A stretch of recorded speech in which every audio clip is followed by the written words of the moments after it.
میرے محترم بزرگوں دوستوں، آج کا دن خوشی کا دن ہے جو کہ عید کا دن کہلاتا ہے۔ یہ دن اللہ تبارک و تعالی نے ہمیں اور آپ کو جو عطا فرمایا ہے، یہ ایک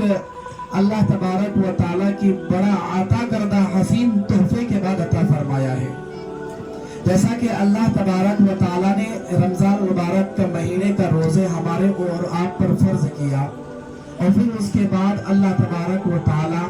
آج شوال کی پہلی تاریخ کے اندر عید کا دن نصیب فرمائے۔ میرے محترم بزرگوں دوستوں، اللہ نے ہمارے اور آپ کے اوپر رمضان کا روزہ فرض کیا تھا، اور رمضان کے روزے کو فرض کرنے کا مقصد صرف ایک ہی تھا، اور وہ یہ تھا کہ بندے کے اندر تقوی پیدا ہو جائے۔ اور الحمدللہ ہم نے اور آپ سب نے مل کر رمضان کے پورے روزے رکھے، لیکن اس مہینے میں جو رمضان کا ہمارا روزہ مکمل ہوا وہ 29 روزے ہوئے۔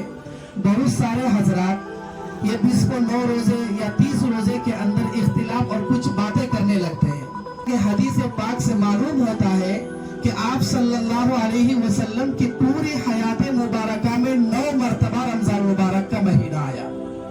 سن 2 ہجری کے اندر رمضان کا روزہ فرض ہوا تھا۔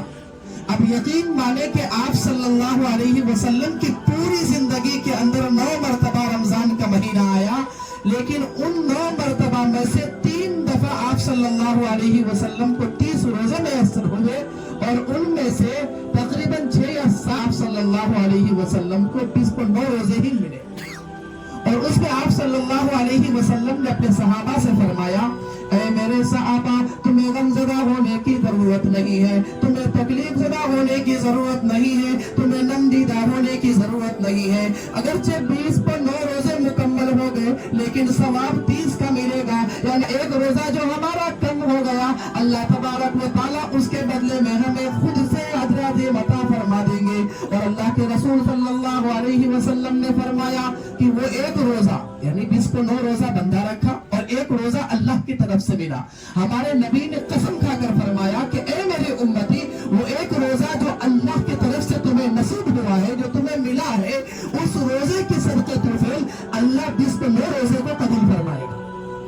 29 روزے کو قبول فرمائے گا۔ اور یہ بتایا کہ مثال کے طور پر روزے کی حالت میں اللہ نے کھانے سے منع فرمایا، اللہ نے پانی پینے سے منع فرمایا، اور دوسرے مشروبات سے اللہ نے روکے رکھا بندے کو۔ اور ان کے علاوہ بہت ساری چیزیں ایسے ہیں جسے ہم یہ سوچتے ہیں کہ ان کے کرنے سے رمضان کے روزے میں کوئی فرق نہیں پڑتا، لیکن ہمارے نبی نے فرمایا کہ بہت ساری چیزیں ایسے ہیں۔ مثال کے طور پر اپنی آنکھوں کی حفاظت کرنا، اپنی زبان کی حفاظت کرنا، اپنے کانوں کا اچھا حفاظت کرنا، اپنے جسم کے ہر ایک اعضاء کا اچھی حفاظت کرنا، گویا کہ روزے کا حفاظت کرنا ہے۔ چنانچہ مثال کے طور پر بندہ روزہ رکھا، اب صبح سے لے کر شام تک روزے کی نیت سے رہا، لیکن اس میں آنکھوں کا خیانت، یا پھر اسی طریقے سے کان کا خیانت، یا اپنے جسم آواز جوارح میں سے کسی ایک چیز سے بھی بندہ اگر خیانت کر دیا، تو یہ سوچو کہ بندے کا روزہ ختم ہو گیا۔